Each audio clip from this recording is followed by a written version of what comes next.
रसूलुल्लाह सल्लल्लाहु अलैहि वसल्लम ने फरमाया, इन्ना लिक़त्लिल हुसैन हरारतन फ़ी क़ुलूबिल मुअमिनीना ला तबरुदू अबदा। बेशक क़त्ल इमाम हुसैन मुअमिनीन के क़ल्ब की एक ऐसी हरारत है जिसे कभी कोई ठंडा नहीं कर सकता। और इस हदीस की बेहतरीन दलील अर्बईन इमाम हुसैन है।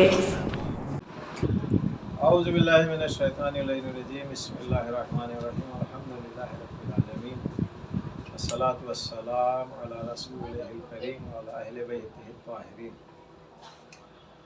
अज़ीज़ान मोहतरम और सामईन हज़रात कि जिन्होंने 2 हफ्ते इस मौजू के तहत मेरी अपनी वो बातें कि जो इस वक्त कौम के लिए और कौम वालों के लिए बहुत अहम और ज़रूरी थी, वो मैंने अपना मैसेज पहुंचा दिया।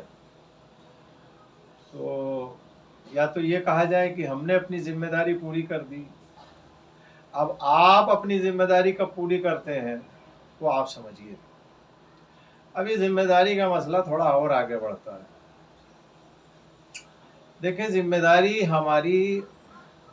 हमारे घर में भी हमारी ज़िम्मेदारी है, हमारे महल्ले में हमारी ज़िम्मेदारी है, हमारे इमाम बारगाह और हमारी मसाजिद में हमारी ज़िम्मेदारी है, समाज के अंदर हमारी ज़िम्मेदारी, शहर के अंदर हमारी ज़िम्मेदारी है।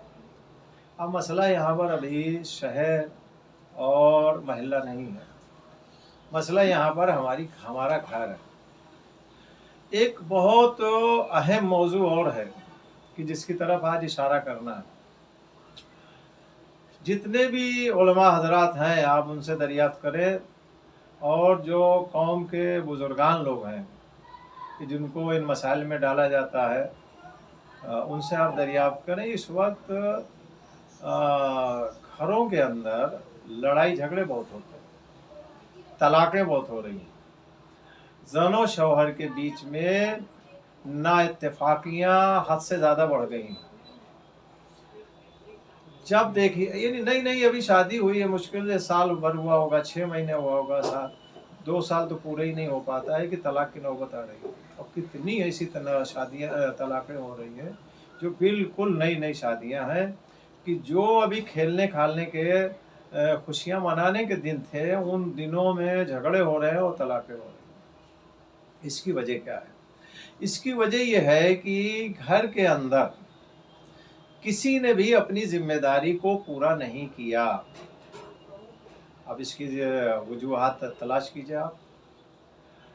सबसे अहम वजह यही मुझको मिली और दिखाई दी कि किसी ने भी अपनी जिम्मेदारी को पूरा नहीं किया। मसलन शादी से पहले कि जो बेटी अभी ज़ौजा बनी है, ये ज़ौजा बनने से पहले जब बेटी थी तो इसके माँ बाप ने अपनी जिम्मेदारी को कितना निभाया, ये मसला है। शादी होने के बाद उसके शौहर ने अपनी जिम्मेदारी को कितना निभाया, ये एक दूसरा मसला है। हमारे यहाँ हिंदुस्तान में जो कल्चर है, जो माहौल है, वो जॉइंट फैमिली का माहौल है। यानी अलग मियाँ बीवी अपने अलग मकान में नहीं रहते, ज़्यादातर जॉइंट फैमिली का दस्तूर हमारे यहाँ। तो जब जॉइंट फैमिली का दस्तूर है, इसका मतलब ये है कि शादी होके जब बेटी आती, लड़की आती है, जो इस घर की बहू है, जब इस घर में आई तो इसके साथ इसके शौहर के अलावा इसके शौहर के माँ बाप भी हैं, इसके शौहर के भाई बहन भी हैं, वो भी साथ में रह रहे हैं। अब यहाँ पर मसला ये है कि ये जो अभी नई बेटी, जो नई अभी बहू बनी है, इसको घर में आने के बाद इसके लिए ऊपर सिर्फ एक जिम्मेदारी नहीं है कि अपने शौहर की खिदमत करे, बल्कि इसकी जिम्मेदारियां कई एक हो जाती हैं। एक जिम्मेदारी ये है कि ये अपने शौहर के साथ ज़ौजियत का रिश्ता किस तरह निभा रही है। दूसरी जिम्मेदारी इसकी ये है कि शौहर के वालिदैन के साथ ये जिम्मेदारी किस तरह निभा रही है। और तीसरी जिम्मेदारी इसकी ये होती है कि शौहर के भाई बहनों के साथ ये अपनी जिम्मेदारी को किस तरह से निभा रही है। देखें, बेटी की माँ ने या बाप ने शायद सब कुछ सिखा दिया होगा, लेकिन एक बात मेरे ख्याल से नहीं बताई जाती, जिसकी वजह से मुश्किल पेश आती है। यह तो बताया जाता है कि शौहरदारी किस तरह की जाती है, ज़ौजियत के रिश्ते को किस तरह से निभाया जाता है, एक शौहर के तय ज़ौजा की जिम्मेदारी क्या होती है, ये शायद किताबों में पढ़ लेते हैं और दूसरे घर के बुजुर्ग भी बता देते हैं। लेकिन एक बड़ा अहम मसला है कि जिसकी वजह से सारी मुश्किल होती है, वो शौहर के वालिदैन मसला हो जाता है। बहू का कहना यह है कि सास परेशान कर रही है और जो है वो गलत रवैया, गलत बर्ताव हमारे साथ कर रही है, और सास का कहना यह है कि बहू जो है हमको उस तरीके से इज्जत और एहतराम और हमारी खातिरदारी नहीं कर रही है जो एक बहू को करना चाहिए। अब यहाँ पे मुश्किल क्या हुई, यहाँ पे दो मुश्किल हो गई। ये जो अभी नई बहू आई है इस घर में, इसको ये तो बताया गया है कि बीवी के शौहर के हुकूक क्या है, लेकिन ये नहीं बताया गया है कि शौहर के वालिदैन के तय उसकी जिम्मेदारी क्या है। देखें, किसी भी इंसान के 3 वालिदैन हो सकते हैं, एक साथ 3 वालिदैन हो सकते हैं, यानी एक असल वालिदैन और 2 वालिदैन की जो वालिदैन का दर्जा रखते हैं, उसमें दूसरे नंबर पे वालिदैन शौहर के वालिदैन आते हैं। शौहर के माँ और बाप ये उस घर की बहू के लिए वालिदैन का दर्जा रखते हैं। और तीसरे वालिदैन उस्ताद, जिसने भी आपको पढ़ाया है, अगर टीचर ने पढ़ाया है तो आपकी वालिदा की जगह पे है, और अगर किसी आलिम ने, किसी सर ने, किसी जो है जिसने भी पढ़ाया है वो आपके वालिद की तरीके से। तो एक साथ 3 लोग वालिदैन का दर्जा रखते हैं, एक असल वालिद वालिदा और 2 जो है उसका दर्जा रखने वाले। ये जो बहू इस घर में अभी आई है, इसने अपने वालिदैन के अलावा दूसरे लोगों को वालिदैन की निगाह से देखा ही नहीं।